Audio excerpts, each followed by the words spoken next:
Ak plánujete tráviť veľa času pred novým počítačom so systémom Windows 7, môžete si ho prispôsobiť podľa vlastných potrieb.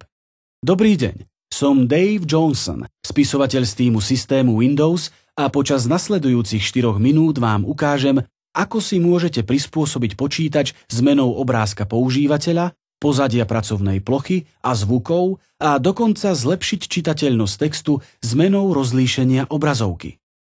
Po otvorení ponuky Štart ste si pravdepodobne všimli obrázok používateľa. Možno ste si však neuvedomili, že tento obrázok môžete zmeniť tak, aby odrážal vašu vlastnú osobnosť. Ak ho chcete zmeniť, stačí kliknúť na obrázok a potom kliknúť na položku Zmeniť obrázok. Tu môžete nielen vybrať ľubovoľný obrázok, ale ak kliknete na položku Prehľadávať ďalšie obrázky, môžete použiť ľubovoľnú obľúbenú fotografiu, takže pre obrázok môjho konta by som mohol nastaviť moju skutočnú fotografiu alebo niečo iné, napríklad fotografiu mojej mačky. Nezabudnite, že svoj obrázok môžete meniť tak často, ako len chcete. Ďalšou vecou, ktorú môžete chcieť často meniť, je pozadie pracovnej plochy. Niekedy sa nazýva aj tapeta. Možno si pamätáte, že v systéme Windows XP sa nastavenia obrázka pozadia a rozlíšenia obrazovky nachádzali na rovnakom mieste, v okne Obrazovka vlastnosti. V systéme Windows 7 sme došli k názoru, že sú to odlišné typy úloh, takže sme ich oddelili. Myslím, že zmena tapety je zábavná, takže začnime ňou. Kliknite pravým tlačidlom myši na pracovnú plochu a vyberte položku Prispôsobiť. Ak chcete iba zmeniť obrázok pre pracovnú plochu, kliknite na položku Pozadie pracovnej plochy. Môžete vyhľadať vhodnú fotografiu, ako je napríklad táto, a uložiť zmeny. Tu je však niečo, čo nenájdete v predchádzajúcej verzii systému Windows. Keď vyberiete knižnicu obrázkov, pozadie sa stane prezentáciou všetkých fotografií. Môžete uložiť zmeny, alebo môžete vybrať iba niektoré fotografie na zahrnutie do prezentácie, tak ako to robím teraz. Môžete tiež použitím funkcie Farba okna zmeniť farbu prvkov pracovnej plochy, ako sú napríklad nadpisy panela úloh a okien. Môžete tiež zvoliť, aké zvuky budete počuť. Kliknite na položku Zvuky a zobrazí sa tento dlhý zoznam zvukových schém. Ak si chcete vypočuť konkrétnu schému, vyberte ju v zozname a potom môžete kliknutím na tlačidlo Testovať prehrať rozličné zvuky, ktoré sa reprodukujú, keď vám systém Windows chce niečo oznámiť. Po vybratí tapety, farby okien a systémových zvukov ich môžete uložiť ako motív.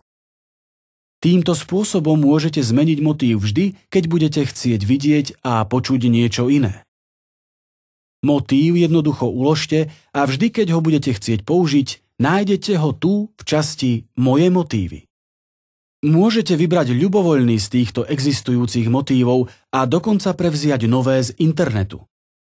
Teraz, keď už pracovná plocha vyzerá podľa vašich predstáv, sa môžete zamerať na rozlíšenie obrazovky. V systéme Windows XP by ste dosiahli zväčšenie textu na obrazovke a zlepšenie jeho čitateľnosti zmenou rozlíšenia. V systéme Windows 7 existuje lepší spôsob.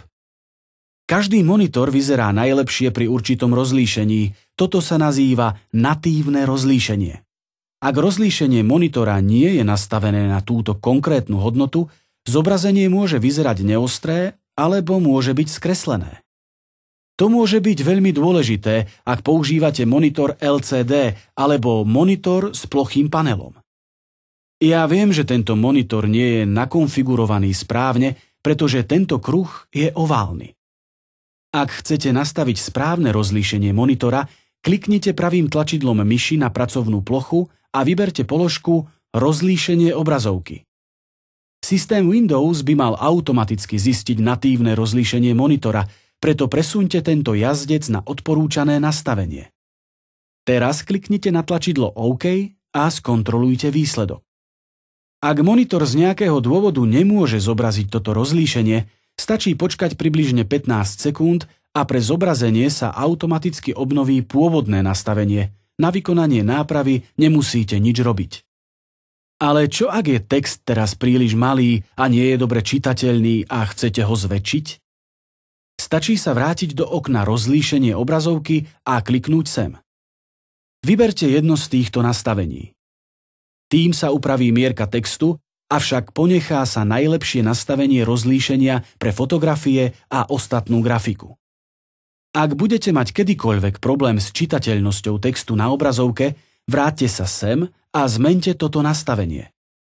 Ak chcete získať ďalšie informácie, pozrite si príručku k tomuto videu. Obsahuje ďalšie informácie, vrátane podrobných pokynov na preskúmanie systému Windows 7.